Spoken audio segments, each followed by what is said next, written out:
Anne-Marie, our online support community for later in life lesbians is about to have a major upgrade. So, do you want to tell the nice people what's going on, or is it still a secret? Oh, we are so ready to share this great news. I'll be happy to do the honors. We have found a new home online inside of a platform called Mighty Networks. We've created a space where we can build community, offer group support meetings, host workshops, offer courses, share resources, offer live events, and it's all in one place, which is so convenient for you and convenient for us. Think of it as your online neighborhood drop-in center for us later in life lesbians. Well, I mean, that sounds fantastic. But wait a sec. Is this just for women who are coming out or who are in the messy middle? That's such a great question. This space will be for all later in life lesbians, no matter what stage you're in, from curious and questioning to navigating the messy middle to being fully out. When you subscribe, you get access to all kinds of support, no matter what stage you're in. Amazing. So, what are you calling this later in life lesbian drop-in center? How can we find it? We are named Authentically Us, and we're officially launching on February 10th, but you're free to check it out and sign up now at AnneMarieZanzal.com. Okay, well, we'll drop that address in the show notes. That's www.AnneMarieZanzal.com. And hey, I'll see you inside of Authentically Us. I can't wait. Me neither.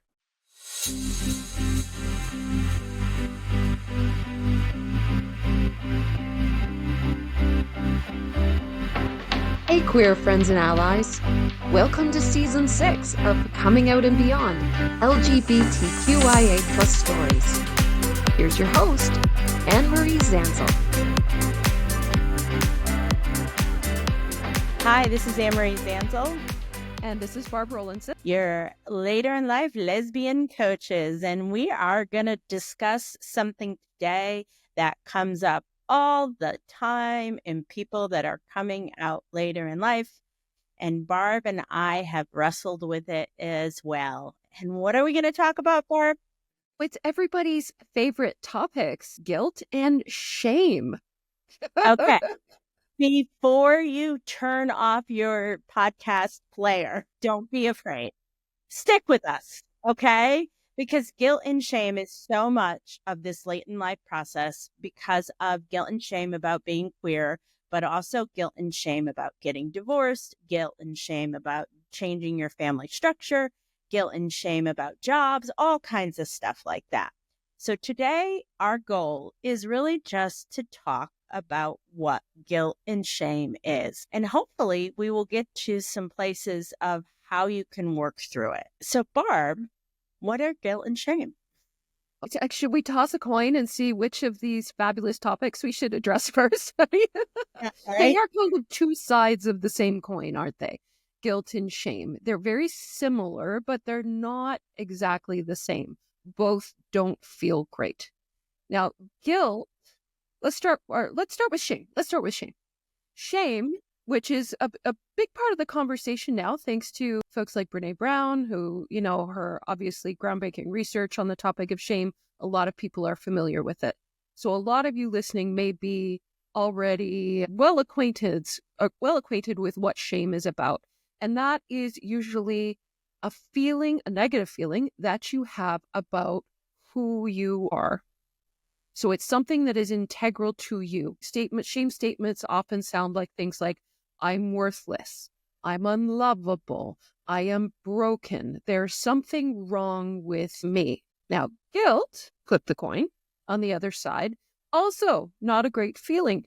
However, it's usually associated with a specific action that is associated with our behavior and behavior that has gone against what our core values are. So it's like, I made a mistake, I did something bad, or I did something that goes against my values. Does that make sense? Absolutely. And I think people often mistake guilt and shame.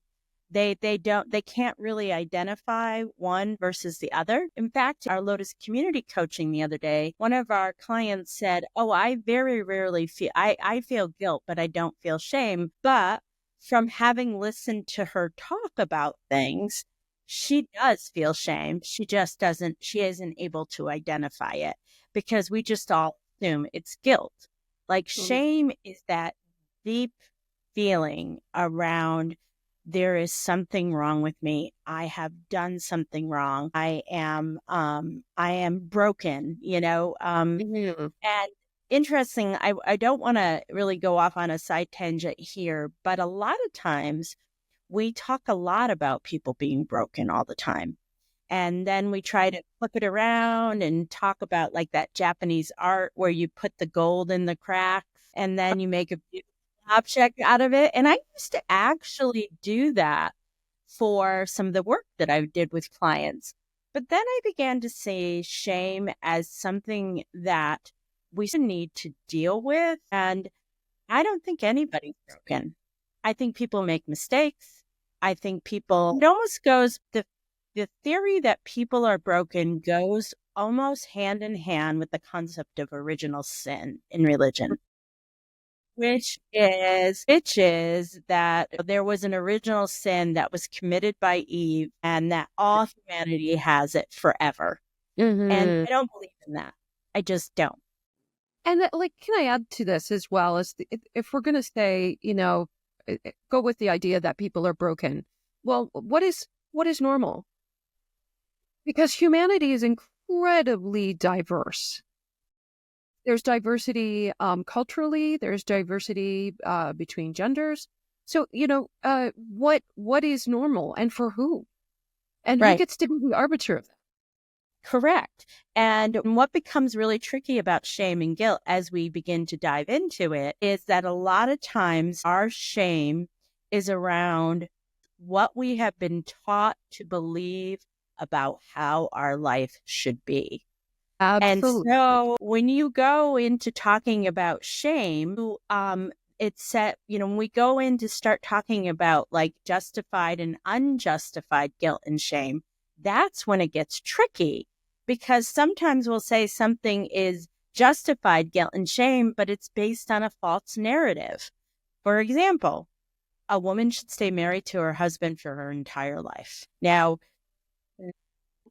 if we start to make changes to our lives and we say we get divorced and we're feeling enormous guilt around it and also shame because one of our core values is I should stay married to my husband my whole entire life, then the next thing we have to do is start taking that core value apart and saying, where did I learn this? Is this true? Is this something that may need to be reframed? Is this antiquated? So when we begin to unpack shame and guilt, it can become incredibly tricky for us.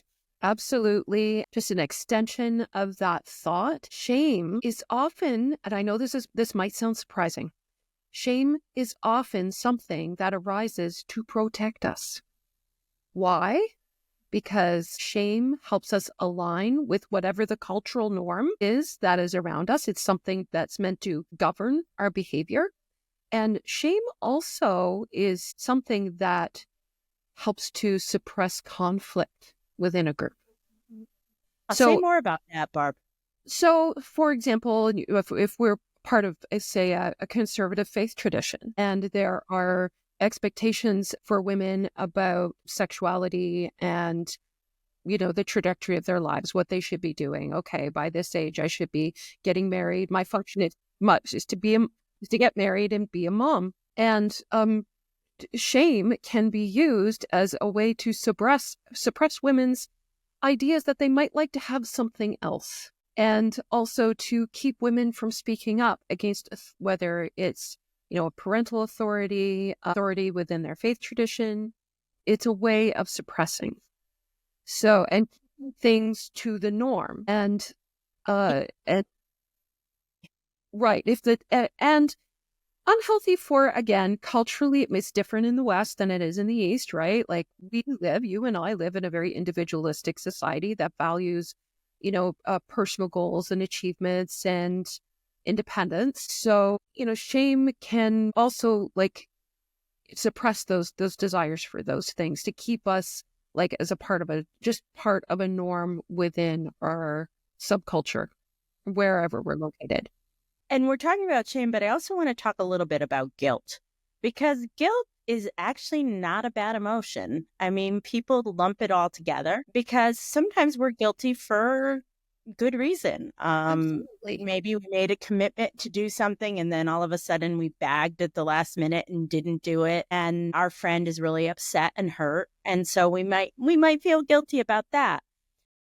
But what the thing is that there is something called justified shame and guilt and unjustified shame and guilt. So women have been trained to feel shame and guilt their whole life. And so if you haven't ever really thought about this before, I do highly recommend the first 2 TED Talks that Brene Brown did about shame. And they're really, really easy to understand. We will link them in the bio here. But it's a great place to start because she is a shame researcher. That's what she does. There's this old joke when she gets on a plane and people ask her what she does, and she says she's a shame researcher. It immediately closes all conversation. Yeah, nobody wants to talk about that. But actually, she also says something really amazing about shame is that when you put it in a petri dish, which we're doing right now, and douse it with empathy, shame loses its power over us. And right. That is unbelievably. That's why, for example, Lotus Community Coaching works so well because we douse everybody's shame and guilt with a lot of empathy and support. And so if you're really looking to get through your guilt and shame over coming out later in life and or divorcing, Lotus Community Coaching is the perfect place for that. So what is justified shame and unjustified shame? Justified and unjustified shame and guilt. Okay. So when something is justified, it means that it arises out of our actions and it goes against our values. So, for example, if I stole something and I start to feel shame or guilt about it, it's because that action goes against my core perception of who I am and the values that I hold and the beliefs that I hold about myself as being a good person. So that would be an example of justified. Unjustified are things, negative messages that really stem from internalized beliefs about who we are and things that are not changeable about us either. So a perfect example would be those of us who are queer. Correct. This is just a part of who we are. As Lady Gaga says, we are born this way. Well, right, because unjustified shame is about when we have shame about something we cannot change, i.e., blue eyes or brown eyes. Say you had shame because you had blue eyes. There's that you can't change. Your height, you can't change your height. And like Barb said, you also can't change your sexual and or gender orientation. You were born this way. So my question to you is then, is your shame and guilt around being queer justified or unjustified shame? Right. And I think probably everybody in their heads is hopefully giving the same answer. Is what we're going to give. Unjustified shame. Unjustified because we can't change that about ourselves. But if you live in a conservative place in the world, if you have been raised in a conservative religious tradition, people will say that it is justified shame because of the ethos of the world that you live in. Right. And so learning to let that go and learning to recognize. So this is where deconstruction comes in. Because, okay, so it may feel like justified shame and guilt when you come from places where they teach you sexual orientation is a choice. Getting divorced is a choice. You should stay better no matter what. If you are in conservative religion and you're, believe in complementarianism, which is a belief that the man is at the head of the household and the woman is below him.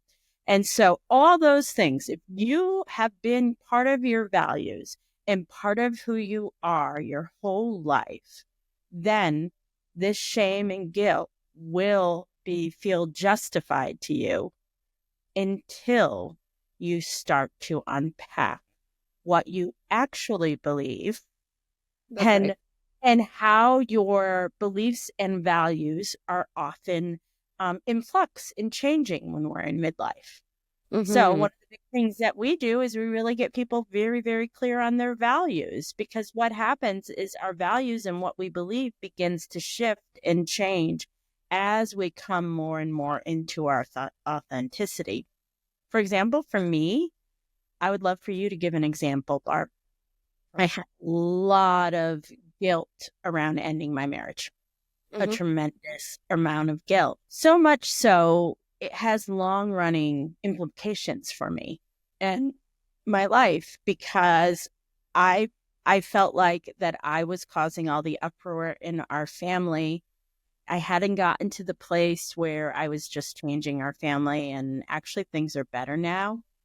Um, but I felt enormous guilt. And I also felt even more guilt was added on, because I had this belief that at the time, 14-year-old son was going to suffer the most because his parents got divorced while he was still in school.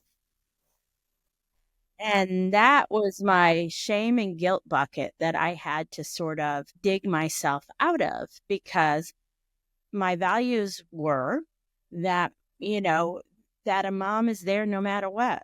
A Mm-hmm. mom just gives of herself, gives of herself, gives of herself, until I realized that I had nothing left to give. And I needed to take care of myself, and I needed to be kind to myself and go find what I needed to feel the most authentic version of myself. So, what are some of your shame and guilt things that you felt? Well, we can copy and paste a lot of what you just said. And so many of the women that we work with, it's the same story that we hear all the time, right? Women give and give and give and give and give until there's really nothing within themselves left to give. And that's when there is like this existential crisis of who am I and what do I need? And this piece about my sexuality that has been buried for so long, I can't ignore it anymore. And I think for me personally, one of the things that I've had a lot of shame about was taking what I needed. And it's not even like I came from a super conservative faith tradition or anything like that, but the messages that I received about what marriage should be was that this was a commitment that you make, and that this is a lasting commitment, and this is forever. And so that takes precedence over every other thing. And in fact, when you have children, that is an extension of that commitment, and that takes precedence over every other thing. So for a very long time, I had a lot of needs that just weren't being addressed within the framework of that marriage. And that didn't necessarily, by the way, have anything to do with my queerness, because I really stayed asleep to my queerness for a very long time. But what did happen was over, accumulation over many, many, many different years of, I would say, a combination of not having my needs met and also kind of like hiding my light under a bushel, not really fully expressing who I was, not addressing the things that I needed. I made a lot of compromises in marriage. Like, for example, when I was in my 20s, I really wanted to go to graduate school, but my ex-husband didn't want me to go. So guess what? Happened to me too. I I didn't didn't know go. that about you. I Yeah, didn't go. I didn't go. And also magically, after having been so careful for so long to not get pregnant, all of a sudden I did get pregnant at that time. So it was like, oh, here's a hard redirect into this conservative role for me as a wife and a mom. Well, and like most things I do, and I don't mean to flatter myself, well, maybe I will flatter myself a little bit here. I am pretty good at most things that I put my hand to. If I want to do something, I do it well. I don't do half measures. I don't know if I could say this, but like my joke is I never do anything half-assed. I always use the whole ass. I don't know, but when I go in, I'm in. And so I was a good wife. I was a really good mother. I still am. But what I wasn't good at was taking care of my own needs. And I think that is a relatable sentiment to so many women, whether you're cis or trans or straight or queer. And I think it's really interesting. Both of us are not expressing any shame about being gay. I think that's really, really interesting. It is more about divorce and being a mom and all of those other things, and about what we were taught to live, how we were taught to live as women. Why are you laughing? Well, because you and I have both described ourselves in our former lives as being the best ally ever. We We were the were. best guys. We want to hang out with the gay people. Exactly. So much Now so we we just know morphed why. into one. Yes. Yeah. But now we know why. Exactly. Because we were unconsciously gravitating towards the community that would fill our needs. Yeah. So, how do we start working with shame and guilt? First of all, I would love to talk about being able to recognize it. So, some questions that I would like you to consider is when you're feeling shame or guilt. And now it's helpful to be able to begin to start to identify whether it's shame or guilt. So if it's feeling like shame, it's like, I'm worthless, I'm stupid, I'm dumb. It's an I am statement. While a guilt statement is more like, a mother like me shouldn't be, a mother shouldn't want to get divorced. That's guilt. A mom shouldn't be willing to break up her family. All of those things like that. Those are guilt. And so when you are having those difficult feelings, where are you feeling it in your body? My first question for you. This may end up being a 2-part episode. So where are you feeling it in your body? Are you feeling it in your belly? Are you feeling it in your chest? Are you feeling it in your throat? Typically, those are the places we feel guilt and shame for, because one is our core, one is our heart, and one is what our throat, and that is our chakra that speaks our truth. So usually, typically, people feel it down, in one of those places. I typically feel shame like right between my heart and my belly. How about you? So the mind-body connection is so incredibly powerful. Let's just acknowledge that. And it's really, really common for people, and myself included, to have intestinal issues when they are going through something mentally taxing, because our brains and our digestive systems, like it's all kind of interconnected. You ever heard that saying of like our stomachs are second brain? Well, our stomachs have more nerve endings connected to it than anything else. My yoga teacher said there was 40,000 nerve endings in our stomach. I don't know if that's true or not, but there's a lot of nerve endings in there. We probably would not have to dig too far into our peer-reviewed research to find strong connections between mental health, anxiety, depression, and gastrointestinal issues. Another one that I'm fortunate I don't suffer from, but a lot of folks do, is migraines. Migraines, yep. Yeah, right? A lot of shame and guilt around migraines. Yeah,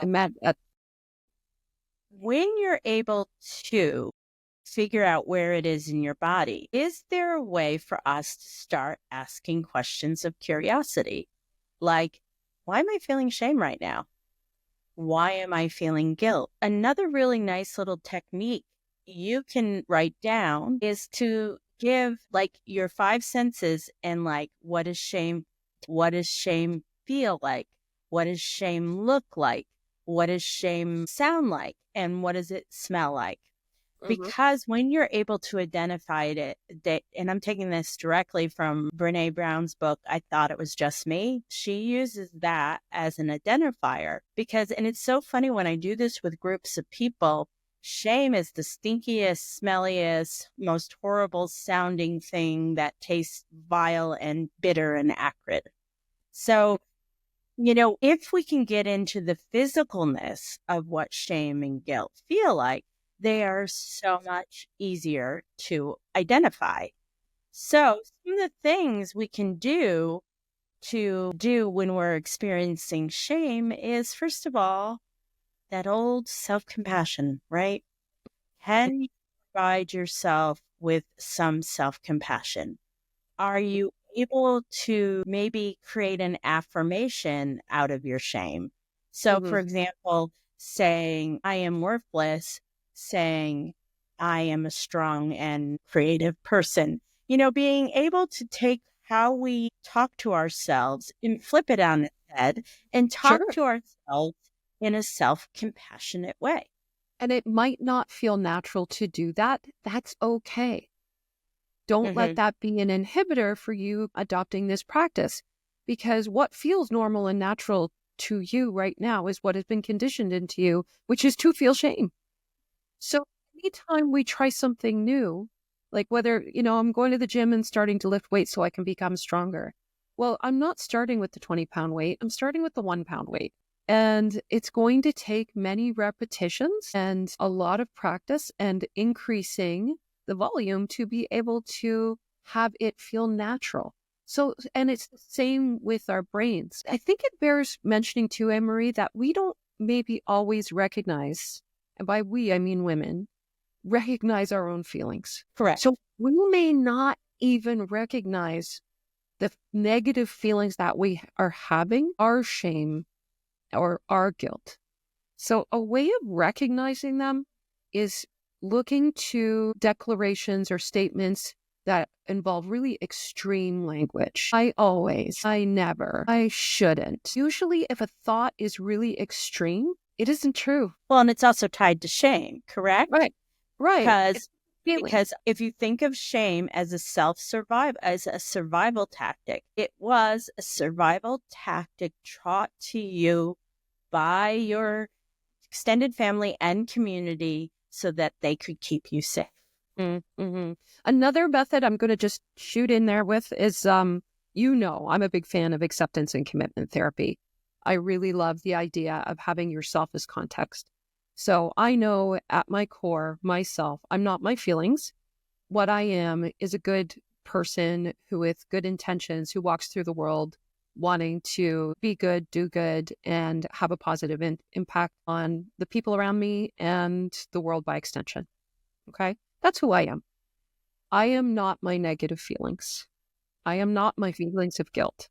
I am not my feelings of shame. Those are things that are separate from me, but that I am experiencing. So if we can make nuanced changes to the language that we use when we're talking about ourselves. So instead of saying, I'm bad.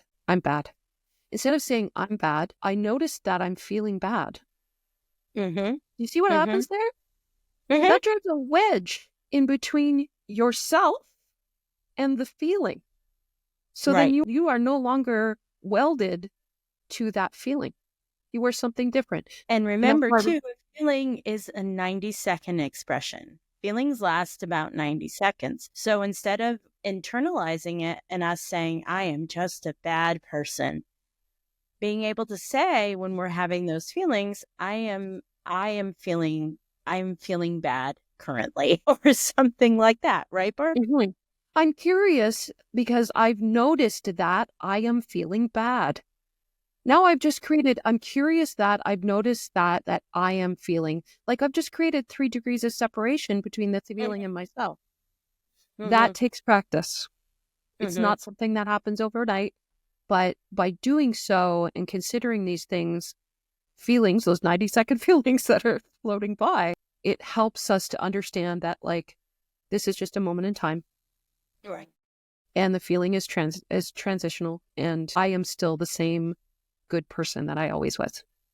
And another thing about shame is, again, going back to seeking healthy connections with others.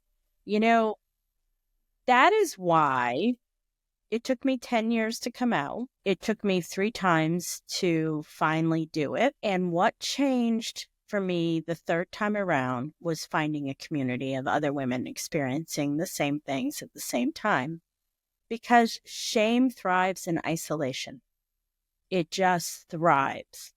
And so when I finally found a community of other people that understood what I was going through, the shame began to go down. It Right. really lost its power. And so whether you find a group online or you join a coaching program like Lotus Community Coaching, any of those things will help you decrease the shame or the guilt that you're experiencing. That is why Barb and I are preaching. We always preach community, community, community, community, because once you find community, the shame and guilt loses its power over you. It's the other thing that we always talk about, shared, common humanity, right? When we know that we're not unique in this hard experience, then we understand that it helps to normalize what we're going through. And we don't feel so alone. Absolutely. And so with guilt, and this is where it gets tricky, right? With our later in life folks, is guilt when you are changing the way you have lived your life in a compulsory heterosexual way, guilt becomes a little bit more tricky to work with, believe it or not. Because the first thing to do, so I'm going to say, if you have like a guilt experience of something that you really have truly done wrong, like you stole from your work, okay, that is something really we can all understand. Like you stole money from your work. You know, the way you work through guilt is by, first of all, admitting you're wrong, then taking responsibility for your actions, and then seeking forgiveness, and then changing your behavior. Now, some of this might really work with the later in life experience, but I think what I would advise is give yourself some time before you go through making the apologies, admitting you're wrong, taking responsibility around certain things. I feel like being able to get a perspective around what is going on before we begin to trying to make amends, because this is a long process. How you view things right now, if you're in the beginning or in the messy middle, I'm going to guarantee you, 3 to 6 years from now, you're going to view things a lot differently. If there has been things as you've been going through this process, like, for example, you may be really, really upset and your emotions are really heightened and you've been treating your soon to be ex-husband really, really bad and you feel guilty about that, because you're just like, a lot of us are often we're grieving so much. Our emotions are over the place. Then if it's going to help you, we say we're sorry, not for the other person, but because of ourselves. Forgiveness is it's not really about the other person. Forgiveness is about ourselves. So if some of the things that you need to apologize for, please do them if it's going to help you make you feel better. But if you're apologizing for being gay, maybe you should wait a little bit before you start doing that. Yes, absolutely. We are really wired to make meaning of our experiences, aren't we? Absolutely. I believe we are. And reflection is a really important part of that. So I've heard you talk about this when in your work in hospice, right? Like people, when it comes to like shame, guilt, regret, and regret should probably be the little sister of shame and guilt as well. Like I think, absolutely, yeah. Well, because what I have, the reason why thank you, Barb, for bringing that up. Because the reason why I'm saying let yourself have some perspective is that people don't regret the things they've done. If you've done something that didn't come out so well, or you regret a choice you made or something like that, you will make meaning from it. We will always make meaning from it. What people regret the most is the experiences they haven't had or the chances they haven't taken. So that is why I am saying, just wait a little while, because eventually you'll have the opportunity to apologize if you feel like there's something that you've done or you didn't do that you wish you had done. So we're going to stop here for today because we are at 35 minutes. Well, you haven't had enough of shame and guilt? No, we're gonna finish up talking about this, Because actually there is a process that you can go through, which is called checking the facts. It's an exercise, and it's a process that we can do as you're going through for dealing with shame and guilt. And so in our next episode, we're going to talk about that a little bit. And we're going to give you steps on how you can deal with your shame and guilt. So check us out. It'll be the one that's coming up next week, and we'll talk a little bit more. Don't be afraid. Turn in. See, it wasn't that bad.